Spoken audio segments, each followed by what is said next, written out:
How can the presence of an HOA impact a real estate transaction for the buyer? That's a really great question because it does have an impact on a real estate transaction. The first thing to understand when you're buying a property within an HOA is that the seller is required to provide all the disclosures related to the HOA.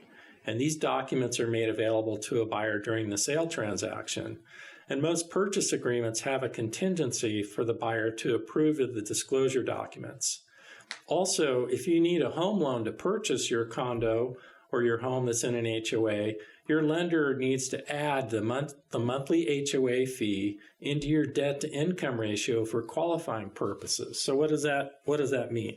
So typically when you're applying for a loan, your debt-to-income ratio is calculated by your monthly payment for the loan, which includes principal, interest, and then on top of that, property taxes and homeowners insurance. When you're buying inside an HOA, they're going to add the monthly HOA fee to that calculation as well. So it does impact your ability to qualify for a loan. Okay, that's important to remember. Has a buyer you ever worked with been scared off by an HOA?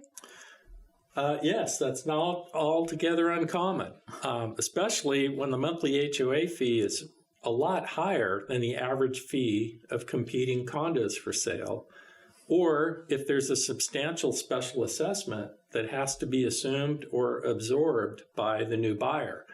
Another turnoff is any pending litigation that might impede the ability of bank financing to purchase or refinance the property. So in other words, if there's a lawsuit that's pending with the HOA, typically a bank is not willing to lend until that lawsuit has been settled. So that's a key thing to understand when you're in the middle of a transaction, is to make sure that there's no pending litigation that could affect your ability to get the financing you need.